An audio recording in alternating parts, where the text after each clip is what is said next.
Assalamu alaikum. My name is Saman Fatma and my roll number is 5087. Today I will discuss about the analysis of the coca.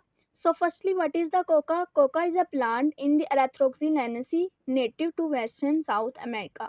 जो Coca है वो एक plant है जो कि western south America में grow किया जाता है और इसकी जो हाइट होती है वो 2 से 3 मीटर्स होती है और ये इसकी जो ब्रांचेस होती हैं वो स्ट्रेट होती हैं और ये इसके लीव्स ओवल शेप में प्रेजेंट होते हैं। It contain alkaloids like cocaine और इसका साइंटिफिक नेम जो होता है वो erythroxylum coca and its family erythroxylaceae होती है। उसकी जो कंपोजिशन है it contain various chemical compounds like alkaloids, flavonoids, tannins और सम अदर फाइटोकेमिकल्स।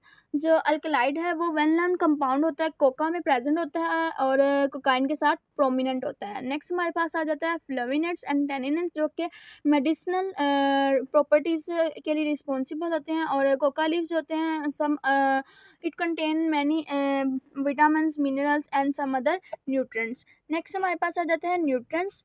न्यूट्रिएंट्स में some coca leaves contain various nutrients and chemical compounds like alkaloids, vitamin, fibre and flavonoids. So firstly we discuss about the alkaloids.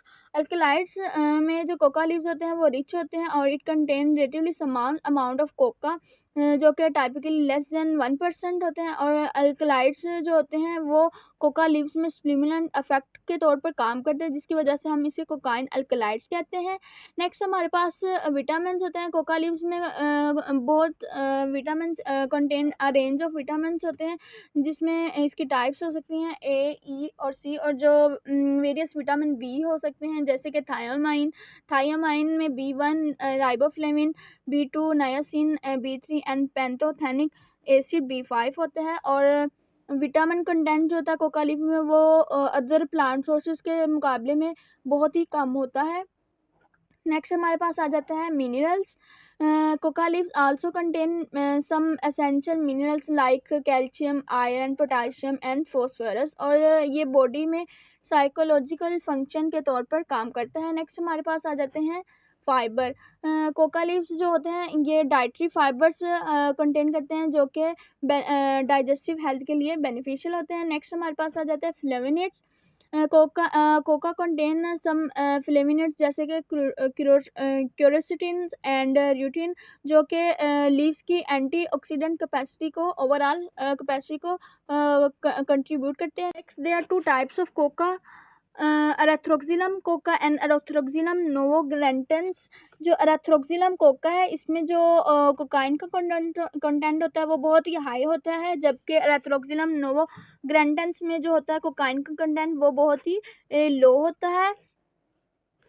Next है cocaine. Cocaine जो होता है Coca leaves में psycho active compound होता है और ये हाईली एडिक्टिव होता है और ये बॉडी पर इसका टॉक्सिक इफेक्ट्स बहुत से होते हैं जैसे कि कार्डियोवास्कुलर प्रॉब्लम हो सकती हैं, हाई ब्लड प्रेशर इंक्रीज हो सकता है और हार्ट रेट इंक्रीज हो सकता है और रिस्क ऑफ हार्ट अटैक भी इंक्रीज हो सकते हैं और ये बहुत से वेरियस ऑर्गन्स हैं उनको डैमेज कर सकता है like brain, heart and liver.